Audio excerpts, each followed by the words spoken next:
Hi friends, I am Abhishek. Welcome to my YouTube channel the ocean of Shiksha. तो आज हम M Laxmikanth का third part discuss करेंगे।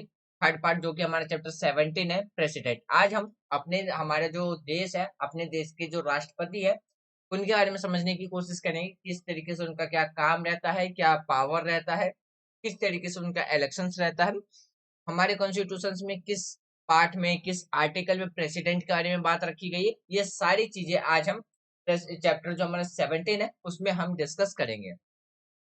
Already हमने एम लक्ष्मीकांत का फर्स्ट पार्ट और सेकंड पार्ट ये कंप्लीट कर लिया। जो हमारा फर्स्ट पार्ट था, जिसमें जो हमारा कॉन्स्टिट्यूशनल फ्रेमवर्क था, जिसमें हमने 11 चैप्टर डिस्कस किया था। जैसे कि जो हमारा फर्स्ट पार्ट था उसमें हमने कौन कौन सा चैप्टर डिस्कस किया था। जो हमारा फर्स्ट पार्ट था वो कौन सा था? Constitutional framework. फ्रेम में हमने चैप्टर 1 से लेकर के चैप्टर 11 तक डिस्कस किया था। कौन कौन सा? जैसे कि हमने पहला चैप्टर डिस्कस किया था हिस्टोरिकल बैकग्राउंड। फिर दूसरा चैप्टर हमने स्टार्ट डिस्कस किया था मेकिंग ऑफ द कॉन्स्टिट्यूशन। तीसरा चैप्टर था हमारा silent feature of the constitution. Fourth chapter हमारा preamble of constitution. Fifth chapter था हमारा यूनियन एंड जो यूनियन टेरिटरीज थे उसके बारे में डिस्कस किया था। जो चैप्टर 6 था हमारा, उसमें हमने सिटीजनशिप यानी कि नागरिकता के बारे में डिस्कस किया था। चैप्टर 7 हमारा फंडामेंटल राइट था। तो हमने चैप्टर 7 में जितने भी जो हमारे फंडामेंटल राइट्स है, आर्टिकल 12 से लेकर सॉरी हम आर्टिकल जो टू हमें 14 से लेकर के 35 तक देखने को मिला, वो सारे फंडामेंटल राइट्स हमने डिस्कस किए थे। फिर हमने चैप्टर 9 डिस्कस किया था directive principle of state policy, जिसे हम हिंदी में राज्य के नीति निर्देशक तत्व भी कहते हैं। फिर हमने चैप्टर 9 में फंडामेंटल ड्यूटीज के बारे में बात किया, डिस्कस किया था कितने टाइप, यानी कि जो हमारी 11 फंडामेंटल ड्यूटीज हैं, कब अमेंडमेंट किया था, किस अमेंडमेंट पे हमने उसको कॉन्स्टिट्यूशन में ऐड किया, किस कंट्री से इंस्पायर होकर के हमने इसको अडॉप्ट किया। ये सारी चीजें हमने फंडामेंटल ड्यूटीज के बारे में जब हमारे चैप्टर 9 था उसमें डिस्कस किया था। तो चैप्टर 10 था, उसमें हमने ये डिस्कस किया था कि हमारे कॉन्स्टिट्यूशन के अंदर क्या प्रोसेस है कॉन्स्टिट्यूशन के अंदर चेंजेस करने के लिए, क्यों हमारे इंडियन कॉन्स्टिट्यूशन को एक लिविंग डॉक्यूमेंट कहा जाता है, किस पैटर्न से कॉन्स्टिट्यूशन में चेंज होता है। आर्टिकल 368 में कहा गया है कि हमारे कॉन्स्टिट्यूशन के अंदर किस पैटर्न में क्या किया जा सकता है, अमेंडमेंट किया जा सकता है। ये सारी चीजें हमने चैप्टर 10 में डिस्कस किया था। तो चैप्टर 11 था हमारा, इसमें जो हमारे कॉन्स्टिट्यूशन का जो बेसिक स्ट्रक्चर है उसके बारे में हमने डिस्कस किया था। जब हमारा चैप्टर यानी कि जो हमारे एम लक्ष्मीकांत का जो फर्स्ट पार्ट था, ये सारे चैप्टर जब कंप्लीट हो गए थे, तब हमने स्टार्ट किया था अपने कॉन्स्टिट्यूट यानी कि जो हमारा एम लक्ष्मीकांत था उसका पार्ट सेकंड, जिसमें हमने चैप्टर 12 से लेकर के चैप्टर 16 तक डिस्कस किया था। जिसमें हमने क्या क्या डिस्कस किया था, जो हमारा सेकंड पार्ट था उसमें हमने डिस्कस किया था पार्लियामेंट्री सिस्टम के बारे में, फेडरल सिस्टम के बारे में, स्टेट और सेंट्रल की क्या रिलेशंस देखने को मिलते हैं उसके बारे में डिस्कस किया था। स्टेट टू स्टेट के रिलेशंस कैसे देखने को मिलते हैं उसके बारे में डिस्कस किया था। यानी कि चैप्टर 12 में हमने पार्लियामेंट्री सिस्टम के बारे में डिस्कस किया था। चैप्टर 13 में हमने फेडरल सिस्टम के बारे में डिस्कस किया था। चैप्टर 14 में हमने सेंटर और स्टेट के जो रिलेशंस है उसके बारे में डिस्कस किया था। चैप्टर 15 में हमने इंटर स्टेट यानी कि एक स्टेट का दूसरे स्टेट के साथ कैसा रिलेशन है उसके बारे में डिस्कस किया था। फिर जो हमारे चैप्टर 16 था इमरजेंसी प्रोविंस, उसके बारे में डिस्कस किया था, यानी कि जो आपातकाल है, किस कंडीशंस में इमरजेंसी लगाई जाती है, ये सारी चीजें हमने चैप्टर 16 में डिस्कस किया था। तो ये सारे जो टॉपिक है हमने एम लक्ष्मीकांत के फर्स्ट पार्ट और सेकंड पार्ट में डिस्कस किया था। विथ प्रीलिम्स बेस्ड एमसीक्यू, जो एमसीक्यू क्वेश्चंस प्रैक्टिस थे उसको भी लगाया था, और जो क्वेश्चंस पूछे गए थे इन चैप्टर से यूपीएससी ने ऑलरेडी प्रीलिम्स में पूछ रखे थे उसको भी डिस्कस किया था। तो आज हम एम लक्ष्मीकांत जो 6th एडिशन की जो बुक है उसका हम चैप्टर 17 डिस्कस करेंगे, जो कि हमारा प्रेसिडेंट। आज के वीडियो स्टार्ट करने से पहले मैं इस बुक की इंपॉर्टेंस बता दूं। जैसे कि आप यूपीएससी प्रीलिम्स की बात कर लीजिए या मेंस की बात कर लीजिए, तो आपका प्रीलिम्स का जो फर्स्ट पेपर है जीएस 1, और मेंस का अगर हम बात करते हैं जो जीएस सेकंड पेपर है, तो उसमें इंडियन पॉलिटी एक सबसे ज्यादा इंपॉर्टेंट सब्जेक्ट माना जाता है। तो यदि आप सिर्फ पॉलिटी ही की बात कर लें, तो अगर आप 27 ईयर यूपीएससी प्रीलिम्स के क्वेश्चंस पेपर को ही देख लो, तो अप्रोक्स 300 से ज्यादा क्वेश्चंस कहाँ से पूछे गए, तो सिर्फ पॉलिटी से पूछे गए। यदि आप 1995 से लेकर के 2021 तक के क्वेश्चंस को यदि आप एनालाइज करते हो तो इसका भी हमारा एक सीरीज चल रहा है जो कि हम संडे संडे डिस्कस करते हैं, जिसमें 27 year UPSC prelims question paper हम डिस्कस करें, जो कि यूनिट वाइज डिवाइडेड है। जिसमें हमने फर्स्ट यूनिट कंप्लीट कर लिया जो कि हिस्ट्री का था, जिसमें हमने medieval history, modern history, Asian history, Indian national movement, इन सब के क्वेश्चंस को क्या किया था, डिस्कस किया था। अभी हमारा सेकंड यूनिट चल रहा है जो कि पॉलिटी का ही है। लास्ट संडे हमने 2000 यानी कि 2001 2004 से लेकर के 2006 तक के क्वेश्चंस को डिस्कस किया था। तो जो नेक्स्ट संडे आएगा उसमें हम 2007 से लेकर के 2009 तक के वो क्वेश्चंस डिस्कस करेंगे जो कि प्रीवियस में पॉलिटी से जो यूपीएससी ने पूछ रखे हैं उसके बारे में। तो जो हमारा चैप्टर थर्ड है, सॉरी जो हमारा पार्ट थर्ड है, तो वो है हमारा सेंट्रल गवर्नमेंट, जिसे हम केंद्र सरकार पर कहते हैं। तो थर्ड पार्ट में हम कौन कौन से चैप्टर को पढ़ेंगे वो एक बार देख लीजिए। सबसे पहले आज हम प्रेसिडेंट के बारे में डिस्कस करेंगे, 2 लेक्चर में डिवाइड होगा। कल हम जो हमारा लेक्चर सेकंड होगा उसमें हम पावर ऑफ प्रेसिडेंट के बारे में डिस्कस करेंगे। जब हमारा चैप्टर 17 कंप्लीट होगा उसके बाद हम 18 चैप्टर डिस्कस करेंगे वाइस प्रेसिडेंट के बारे में। फिर हम चैप्टर 19 डिस्कस करेंगे प्राइम मिनिस्टर के बारे में। चैप्टर 20 जो कि होगा हमारा सेंट्रल काउंसिल मिनिस्टर। 21 में हम डिस्कस करेंगे कैबिनेट यानी कि कैबिनेट कमिटीज। 22 में हम पार्लियामेंट के बारे में डिस्कस करेंगे। 23 में जो पार्लियामेंट की जो कमिटीज है उसके बारे में डिस्कस करेंगे। 20 चैप्टर जो हमारा 24 होगा उसमें हम यानी कि जो हमारा पार्लियामेंट्री फॉर्म्स है यानी कि जो संसदीय मंच है उसके बारे में डिस्कस करेंगे। चैप्टर 25 में हम पार्लियामेंट्री ग्रुप के बारे में डिस्कस करेंगे। चैप्टर 26 में हम सुप्रीम कोर्ट के बारे में डिस्कस करेंगे। 27 में हम जुडिशियल रिव्यू यानी कि जो न्यायिक समीक्षा होती है उसके बारे में डिस्कस करेंगे। चैप्टर 28 में हम जुडिशियल एक्टिविज्म के बारे में जांच करेंगे यानी कि न्यायिक सक्रियता के बारे में डिस्कस करेंगे। और जो चैप्टर 29 होगा हमारा वो होगा पब्लिक इंटरेस्ट लिटिगेशन यानी कि जनहित याचिका। जब हमारा पार्ट थर्ड कंप्लीट हो जाएगा तब उसके बाद हम क्लास 12 की जो सेकंड बुक है इंडियन पॉलिटी उसको स्टार्ट करेंगे। इंडियन पॉलिटी क्लास 6 से लेकर के क्लास 12 की फर्स्ट जो बुक है कंटेम्प्रोरी और जो कंटेम्प्रोरी वर्ल्ड पॉलिटिक्स है उसको हमने कंप्लीट कर लिया। इन सब की वीडियो के लिंक मैं आपको डिस्क्रिप्शन में दे दूंगा, तो आप इजिली जाके प्लेलिस्ट को एक्सेस करके ये सारे वीडियो आप देख सकते हैं। तो चलिए स्टार्ट करते हैं हम अपना आज का डिस्कशन, जिसमें हम प्रेसिडेंट के बारे में बात करेंगे। अगर हम प्रेसिडेंट के बारे में बात करते हैं, अब बात करते हैं हम प्रेसिडेंट के बारे में। यानी कि अगर हम प्रेसिडेंट की बात करें तो उससे पहले अगर हम बात करते हैं जो भी हमारे क्या है यूनियन एग्जीक्यूटिव है। अगर हम यूनियन एग्जीक्यूटिव की बात करते हैं जो एग्जीक्यूट करने का काम करते हैं यानी कि कानून को इम्प्लीमेंट करने का काम करते हैं, तो उसकी बात अगर हम करें तो हमारे कॉन्स्टिट्यूशन में आर्टिकल 52 से लेकर के आर्टिकल 78 तक किसके बारे में बात करता है, यूनियन एग्जीक्यूटिव के बारे में डील करता है। तो अगर हम प्रेसिडेंट के बारे में बात करते हैं, सिर्फ प्रेसिडेंट के बारे में, तो आर्टिकल 52 से लेकर के 62 तक में किसके बारे में बात रखी गई है, हमारे कंट्री की जो प्रेसिडेंट है या जिसे हम राष्ट्रपति कहते हैं, या हम बात करते हैं फर्स्ट पर्सन ऑफ द जो स्टेट है उसके बारे में बात रखी गई है। कितना, आर्टिकल 52 से लेकर के आर्टिकल 62 के बीच में हमारे कॉन्स्टिट्यूशन के पार्ट 5 में। अब सवाल ये आता है कि जो आर्टिकल 52 से लेकर के जो 78 तक में जो यूनियन एग्जीक्यूटिव के बारे में जो बात रखी गई, इसमें कौन कौन आते हैं। तो अगर हम यूनियन एग्जीक्यूटिव के बारे में बात समझे तो इसमें हमारे आते हैं प्रेसिडेंट, फिर आते हैं इसमें हमारे वाइस प्रेसिडेंट,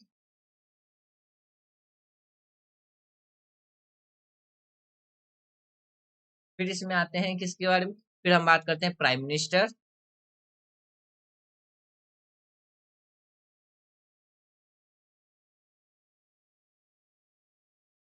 फिर इसमें आते हैं हमारे council of minister,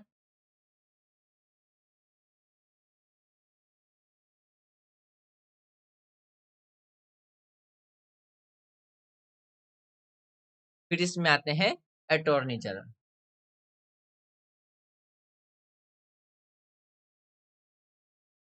attorney general ये सारे, ये जो पांचों, ये किस में आते हैं हमारे, ये सारे आते हैं यूनियन एग्जीक्यूटिव में। तो अगर हम जब प्रेसिडेंट की बात करते हैं तो वो आर्टिकल कहाँ से कहाँ तक में आते हैं, आर्टिकल 52 से 68 तक के बीच, सॉरी 62 तक में क्या आते हैं, हमारे प्रेसिडेंट के बारे में बात रखी गई। यानी कि जो हमारे कॉन्स्टिट्यूशन जो आर्टिकल अनुच्छेद 52 से 62 है, वो किसके बारे में बात करता है, हमारी कंट्री की जो प्रेसिडेंट है उसके बारे में बात करता है। यानी कि इसमें क्या क्या मेंशन है, जैसे कि अगर हम बात करते हैं तो आर्टिकल हमारे 52 68 तक ये इसमें सारे मेंशन है। यानी कि हमारी कंट्री के राष्ट्रपति, उपराष्ट्रपति, प्रधानमंत्री, मंत्री मंडल, फिर या हम बात करते हैं महा न्यायवादी जिसे हम अटॉर्नी जनरल कहते हैं, ये सारे इंक्लूडेड है आर्टिकल 52 से लेकर के आर्टिकल 78 तक। फिर अगर हम बात करते हैं किसके बारे में, आर्टिकल 52 से 62 प्रेसिडेंट के बारे में दिया गया। तो आर्टिकल 52 से जो 62 के बीच में जो प्रेसिडेंट के बारे में रखा गया है, इसमें क्या क्या रखी गई है कि प्रेसिडेंट का इलेक्शंस कैसे किया जाएगा, किस प्रोसेस से प्रेसिडेंट का इलेक्शंस होगा, प्रेसिडेंट के क्या फंक्शंस होंगे, क्या पावर होंगे, प्रेसिडेंट को हटाने के लिए जो इम्पीचमेंट प्रोसेस है वो किस तरीके से चलेगा, ये सारी बातें रखी गई है आर्टिकल 52 से लेकर के 62 के बीच में। यदि हम प्रेसिडेंट की बात करते हैं तो प्रेसिडेंट हमारे कंट्री का, या हम बात करते हैं स्टेट का, क्या होता है, वो हेड होता है, जिसे फर्स्ट सिटीजन ऑफ इंडिया भी कहते हैं।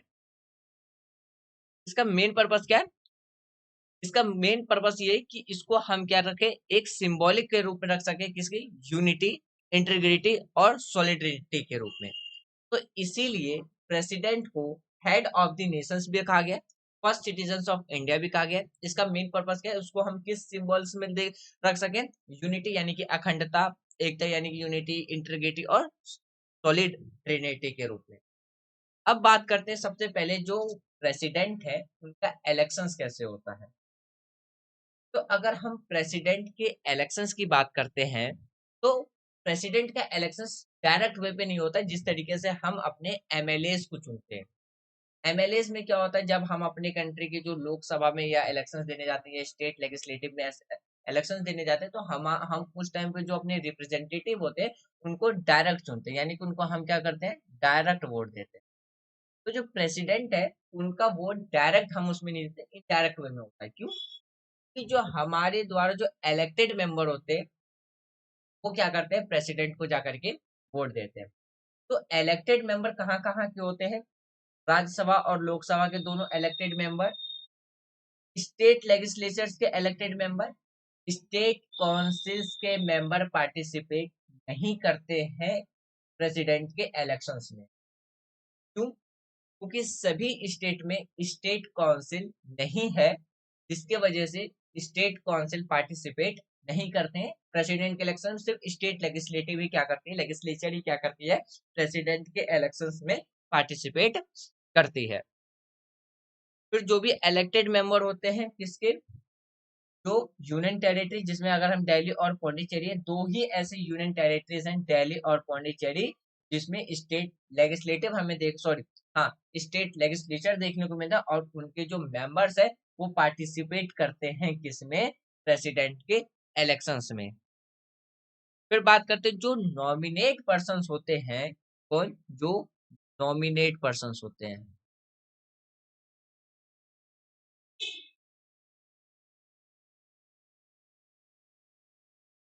तो नॉमिनेट मेंबर्स होते हैं वो पार्टिसिपेट नहीं करते हैं, नॉट अलाउड। यानी कि वो प्रेसिडेंट के इलेक्शंस में वो क्या रहते हैं, अलाउड नहीं रहते हैं। चाहे वो पार्लियामेंट का हो या लेजिस्लेटिव असेंबली का हो, वो पार्टिसिपेट नहीं करते हैं। ठीक है, अब आगे देखते हैं, चाहे वो स्टेट लेजिस्लेटिव काउंसिल्स का ही क्यों ना हो, नॉमिनेट पर्सन उसमें पार्टिसिपेट नहीं करते हैं। फिर अगर बात करते हैं कि किस तरीके से जो प्रेसिडेंट है उनका इलेक्शंस किया जाता है, या हम उसमें अगर बात करते हैं जो वैल्यू निकल के आती है, इसको हम अलग पेन से लिख लेते हैं। जैसे कि अगर हम बात करते हैं किसके बारे में,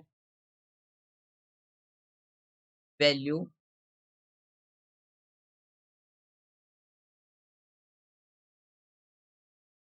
वोट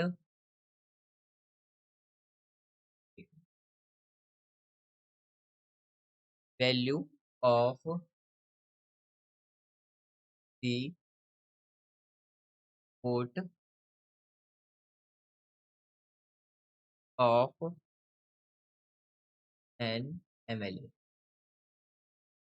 तो एमएलए की जो वोट की वैल्यू है, हम वो कैसे फाइंड करते हैं? तो उसको फाइंड करने का एक जो फॉर्मूला होता है, हम उस फॉर्मूले के बेस पे क्या करते हैं, जो एमएलए की जो वोट की वैल्यू उसको हम निकालते हैं। तो कैसे? तो टोटल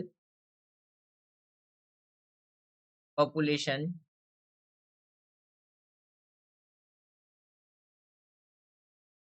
ऑफ स्टेट, यानी कि एक स्टेट की total population divided by total number of elected members।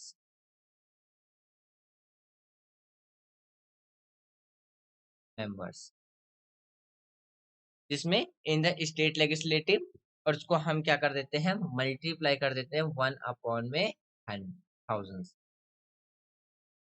तो इस तरीके से हम क्या निकालते हैं, एक वैल्यू निकालते हैं एमएलए की वोट की। वहीं पे अगर हम बात करते हैं किसके बारे में, कि वैल्यू ऑफ जो वोट है एमपी की कैसे निकालते हैं, यानी कि जो मेंबर ऑफ जो पार्लियामेंट है उनकी वोट की वैल्यू हम कैसे निकालते हैं। तो उनकी वोट की वैल्यू निकालने के लिए हम क्या करते हैं, इसमें आप यहाँ पे स्टेट लेजिस्लेटिव असेंबली कर लेना। यहीं पे कंटिन्यू है, state legislative assembly, SL shortcut में लिख दिया मैंने, एसएलए यानी कि state legislative assembly.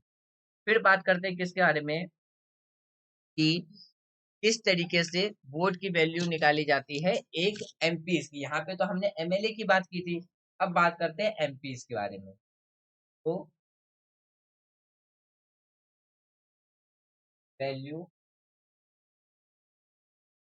Of vote of an MPs, यानी कि मेंबर ऑफ पार्लियामेंट।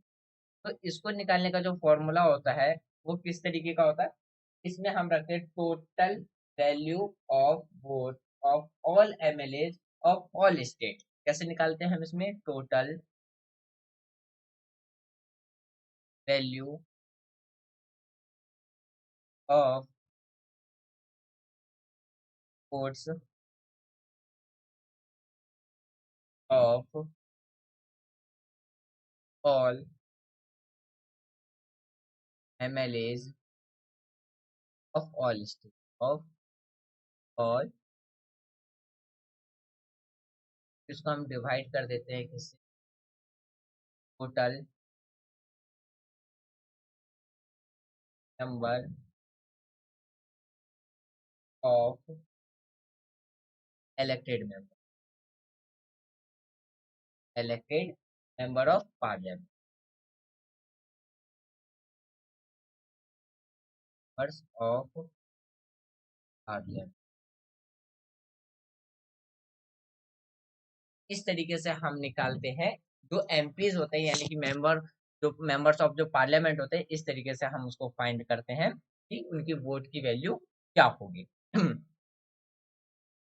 तो फिर अगर हम बात करते हैं कि जो प्रेसिडेंट का जो इलेक्शंस होता है वो प्रोपोर्शनल रिप्रेजेंटेशन होता है, जिसका मतलब होता है सिंगल ट्रांसफरेबल वोट, और वोटिंग हमें सीक्रेट बैटल यानी कि सीक्रेट वॉलेट पे देखने को मिलता है। इसका मतलब ये होता है कि जो प्रेसिडेंट है, जैसे मान लीजिए 3 मेंबर्स खड़े हैं प्रेसिडेंट के लिए, ए बी सी, यानी कि इनकी जो वोटिंग की जाएगी, जिस पर्सन को सबसे ज्यादा प्रेफरेंस मिला जाएगा उनको बनाया जाएगा प्रेसिडेंट। सेकंड नंबर पे यानी कि जिस पर्सन को प्रेफरेंस मिलेगी उसको बना दिया जाता है वाइस प्रेसिडेंट। एग्जाम्पल के तौर पे समझिए, ये जो 3 कैंडिडेट है, इनको मिला सबसे ज्यादा प्रेफरेंस की हम, यानी कि मान लीजिए 100 में से 9 या 100 में से 80 लोगों ने कहा कि हम ए पर्सन को प्रेसिडेंट देखना चाहते हैं। फिर कहा 19 लोगों ने कहा कि हम बी को देखना चाहते हैं।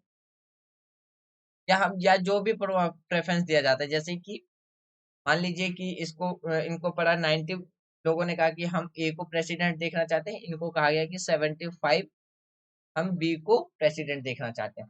तो प्रेफरेंस सबसे ज्यादा किसको मिला है? ए को मिला है। तो ए बन जाएंगे हमारे प्रेसिडेंट, बी बन जाएंगे हमारे वाइस प्रेसिडेंट। तो इस तरीके से क्या रहता है कि जो प्रेसिडेंट का जो इलेक्शंस रहता है वो क्या रहता है, सिंगल ट्रांसफरेबल वोट हमें देखने को मिलता है, और जो वोटिंग होती है वो सीक्रेट बैलेट पे हमें देखने को मिलता है।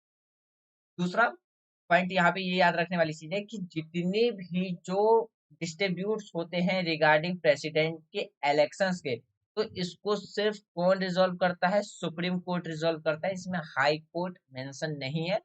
याद रखिएगा कि अगर यूपीएससी ने सवाल स्टेटमेंट बना के दे दिया कि जितने भी जो डिस्ट्रीब्यूट्स है इलेक्शंस रिगार्डिंग प्रेसिडेंट के, उसको हाई कोर्ट में भी सॉल्व किया जाता, तो वहां पे स्टेटमेंट गलत हो जाएगा। क्यों? क्योंकि ये सिर्फ सुप्रीम कोर्ट के ही द्वारा किया जाता है, इसको रिजॉल्व किया जाता है। तो वहां पे हाई कोर्ट का मेंशन नहीं होगा, सिर्फ सुप्रीम कोर्ट का मेंशन होगा। तो प्रेसिडेंट के रिगार्डिंग में जितनी भी जो डिस्ट्रीब्यूट्स हैं इलेक्शंस के रिगार्डिंग में, उसको कौन सॉल्व करता है?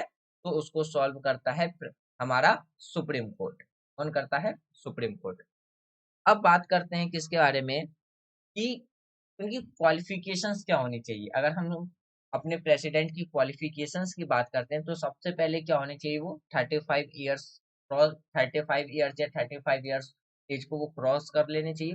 और दूसरा जो कंडीशन है वो लोकसभा के मेंबर्स के लिए क्या होनी चाहिए? क्वालिफाइड होने चाहिए कि वो लोकसभा के मेंबर्स बन सकते हैं। इन दो कंडीशंस में क्या है, जो हमारे प्रेसिडेंट है वो हमारी कंट्री के जो भी कैंडिडेट है वो इन दो रिक्वायरमेंट यानी कि इन दोनों रिक्वायरमेंट को पूरा करके क्या कर सकता है? हमारी कंट्री का सिटीजन बन सकता है, ये सॉरी हमारी कंट्री का प्रेसिडेंट बन सकता है। और हमारी कंट्री के प्रेसिडेंट को जो ओथ दिलाने का काम करते हैं वो कौन करते हैं? Chief justice of India.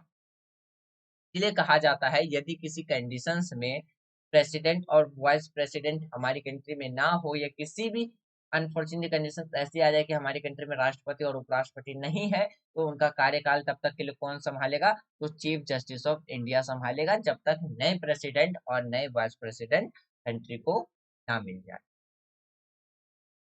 और जो प्रेसिडेंट है वो अपना जो रेजिग्नेशंस देंगे वो किसको देंगे? वाइस प्रेसिडेंट को देंगे। किसको देंगे?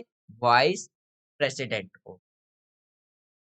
अब बात करते हैं किसके बारे में कि कंडीशंस ऑफ जो ऑफेंस है, यानी कि जो उनकी जो कार्यकाल की जो स्थिति होती है उसके बारे में, कि किस कंडीशंस में वो जो हमारी कंट्री के वो चीफ मिनिस्टर, वो हमारी कंट्री के जो प्रेसिडेंट है वो बनते हैं। सबसे पहला, वो किसी भी हाउस के मेंबर नहीं होने चाहिए। किसी भी हाउस का मतलब है कि लोकसभा और अपर हाउस, यानी कि अपर हाउस और लोअर हाउस, जिसे हम राज्यसभा और लोकसभा भी कहते हैं, किसी भी हाउस का मेंबर नहीं होना चाहिए। दूसरा, किसी भी ऑफिस पे यानी कि प्रॉफिट के बेसिस पे किसी भी ऑफिस में बैठ करके वो काम ना कर रहा हो। तीसरा कंडीशंस क्या है कि किसी भी तरीके का कोई भी क्रिमिनल प्रोसीडिंग ना चल रहा हो उनके ऊपर, तब जाकर के वो क्या बन सकते हैं? हमारे कंट्री के प्रेसिडेंट बन सकते हैं। और अगर हम फोर्थ पॉइंट की बात करते हैं, तो उनके टेनवर के टाइम पे क्या है के दौरान में जो भी सिविल प्रोसीडिंग होगी उनसे पहले उन्हें क्या है? 2 मंथ की नोटिस देना होगा। तो ये हमें कुछ क्या है, कंडीशंस ऑफ ऑफिस हमें प्रेसिडेंट के रिगार्डिंग में देखने को मिलता है। तो इन कंडीशंस को फुलफिल करके क्या है, कोई भी पर्सन हमारी कंट्री का प्रेसिडेंट बन सकता है। अगर हम बात करते हैं कि यदि प्रेसिडेंट अपने 5 साल के टेन्योर को कंप्लीट करने से पहले अगर वो रिजाइन देंगे, तो वो किसको देंगे? वाइस प्रेसिडेंट को वो रिजाइन देंगे। और हमारी कंट्री में अगर हम प्रेसिडेंट की बात करते हैं, तो एक पर्सन कई बार प्रेसिडेंट बन सकता है, यानी कि एक बार भी बन सकता है, 2 बार भी बन सकता है, 3 बार भी बन सकता है, जितने बार वो चाहे वो प्रेसिडेंट बन सकता है। इसकी कोई जो री अपॉइंटमेंटेशन है उसके टर्म को डिफाइन हमारे कॉन्स्टिट्यूशन में नहीं किया गया। एग्जाम्पल के तौर पे देखिए, जैसे हम यूएसए की बात करते हैं, यूएसए में कोई भी मेंबर हो वो सिर्फ 2 बार तक ही प्रेसिडेंट बन सकता है, 2 बार से ज्यादा नहीं बन सकता। लेकिन हमारी कंट्री में एक आदमी जब जितनी बार चाहे वो उतनी बार प्रेसिडेंट के इलेक्शन लड़ सकता है, उतने बार वो अगर चाहे तो वो रीअपॉइंटमेंट प्रेसिडेंट के रूप में हो सकता है इलेक्शंस जीत के बाद। लेकिन हमारी कंट्री में अगर बात करते हैं तो डॉक्टर राजेंद्र प्रसाद को छोड़ करके वही एक ऐसे प्रेसिडेंट थे जो 2 बार रहे थे। बाकी अब तक जितने भी जो प्रेसिडेंट आए वो मात्र एक बार ही प्रेसिडेंट रहे, जबकि हमारे कॉन्स्टिट्यूशन ऐसा कहीं भी नहीं लिखा है। तो फ्रेंड्स, आज का हमारा डिस्कशन इतना ही रहेगा, जिसमें हमने डिस्कस किया किसके बारे में, प्रेसिडेंट जो हमारे कॉन्स्टिट्यूशन के आर्टिकल किस किस आर्टिकल में है, कॉन्स्टिट्यूशन के किस भाग में है, इलेक्शन किस तरीके से होता है, फिर प्रेसिडेंट का जो इलेक्शंस के रिगार्डिंग जितने भी जो डिस्ट्रीब्यूट है वो कौन रिजॉल्व करता है, उनकी क्वालिफिकेशंस क्या होते हैं, ये सारी चीजें हमने आज डिस्कस की। जो इसके रिगार्डिंग में जो हमारा प्रेसिडेंट का जो लेक्चर 2 होगा उसमें हम प्रेसिडेंट के पावर फंक्शंस के बारे में डिस्कस करेंगे। मुझे उम्मीद है कि आज जो भी हमने डिस्कस किया वो आपको प्रॉपरली समझ में आ गया होगा। यदि कोई भी डाउट हो तो आप अपने डाउट को कमेंट बॉक्स में लिख देना। जब हम चैप्टर 17 का लेक्चर 2 डिस्कस करेंगे उससे पहले हम अपने डाउट को क्लियर करेंगे, तब जाकर के हम क्या करेंगे, अपने चैप्टर को आगे कंटिन्यू करेंगे। Thanks for watching friends, take care, जय हिंद।